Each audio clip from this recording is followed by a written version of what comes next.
تخيل معايا كده طفل صغير عايش في وسط الحروب، بيسمع صوت القنابل أكتر من صوت الكورة.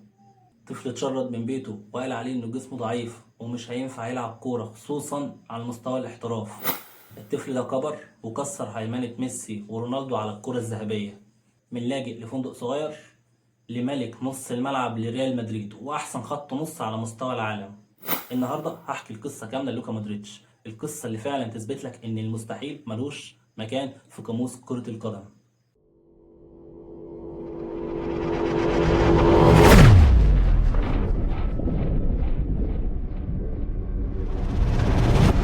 لوكا مودريتش اتولد سنة 1985 في قرية صغيرة اسمها مودرشي في كرواتيا.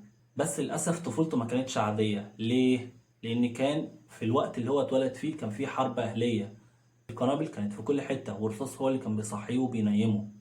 أبو مودريتش كان جندي والعيلة اضطرت إنها تسيب بيتها وتهاجر بسبب الحروب الأهلية، بالإضافة إن هي قعدت في فندق لاجئين. تخيل معايا كده طفل صغير اتربى في بيت مش بيته ولا أوضة من أوضته ولا أي حاجة خالص، هو كان محطوط في أوضة صغيرة وسط ناس مهجورين زيهم، زي إخواتنا طبعا.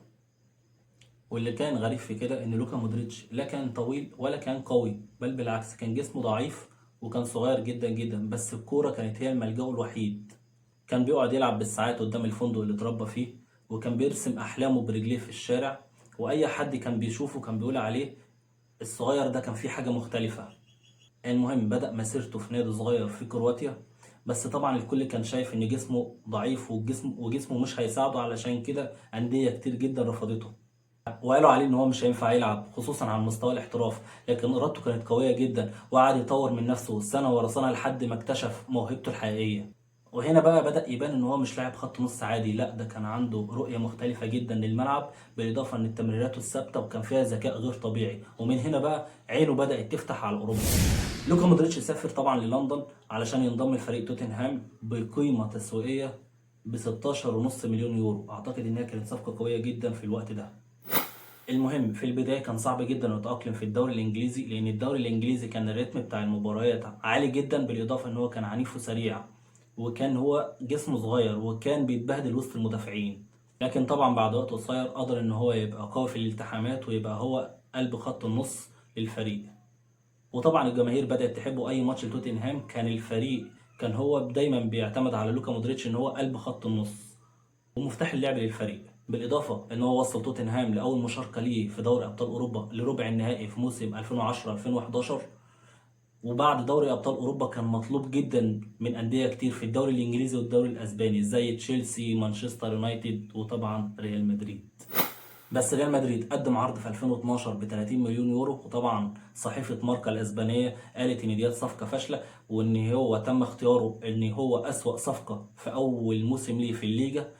بالإضافة إن هو اتعمل عليه هجوم رهيب جدا، لأن كان أول موسم ليه ما كانش قوي بالنسبة له.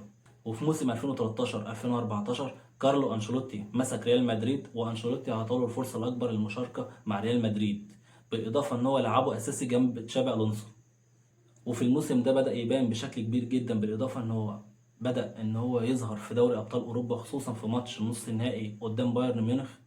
لعب ماتش من أجمد الماتشات ليه وسيطر حرفيا على نص الملعب، وخصوصا كان وقتها بايرن ميونخ كانت فيها أتقل عناصر جت في تاريخ النادي، بالإضافة إن هي كانت عندها فرقة كاملة متكاملة، كانت فرقة جبارة حرفيا من خط النص للدفاع للهجوم. المهم ريال مدريد صعد للنهائي عشان يقابل اتلتيكو مدريد، وكان وقتها اتلتيكو مدريد كان فريق عنيف جدا ودمر دفاعات ريال مدريد حرفيا. وكان وقتها في ريال مدريد في الهجوم كان كريستيانو رونالدو وانخيل دي ماريا ومسعود اوزيل، بس هو نفذ ضربة ركنية في الدقيقة 93 عشان يحطها راموس برأسية الشهيرة، واخد دوري ابطال اوروبا اللي هي العشرة. وفي 2015 بعد ما مشى تشابي الونسو بدأ ان هو يبقى قلب نص الملعب ويعتمد عليه كارلو انشيلوتي وبعد كده زين الدين زيدان بشكل اساسي جدا. وكان بيلعب قصاده توني كروس عشان يعتمدوا هما الاثنين بشكل اساسي في الملعب لحد موسم 2016. ومن 2016 لحد 2018 ريال مدريد كسب دوري ابطال اوروبا 3 مرات ورا بعض مع زين الدين زيدان، وبقت التوليفه اللي بيعتمد عليها زين الدين زيدان هي كازيميرو، توني كروس، لوكا مودريتش. وطبعا بقوا هم اعظم خط نص ملعب في العالم. وكان اي محلل وقتها بيقول عليها ان هم اعظم لعيبه في خط النص جم في التاريخ. ونيجي بقى لكاس عالم 2018، ان العالم كله اتفاجئ ان ازاي دوله صغيره عدد سكانها 5 مليون توصل لنهائي كاس عالم. بالاضافه ان هو كانوا كل الناس كانت بتسال طب اللعيبه ديت مين، طب ايه هم بيعملوا ايه. بالاضافه ان هم كان عندهم خط نص هو اسمه لوكا مودريتش. لوكا مودريتش عمل احلى ماتشات في حياته في كاس عالم، بالاضافه ان هو خد احسن لاعب في كاس عالم، وخد الكره الذهبيه في 2018 اللي هي البالون دور. وده بقى اللي خلى قصته اسطوريه، من لاجئ لافضل لاعب في العالم. لوكا مودريتش لما طلع في جائزة البالون دور قال حاجة حلوة جدا.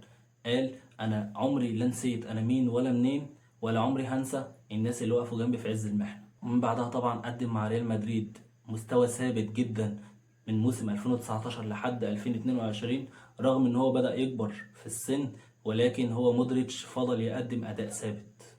وفي موسم 2021 2022 ريال مدريد قدم ريمونتادا تاريخية قدام باريس سان جيرمان وتشيلسي ومانشستر سيتي.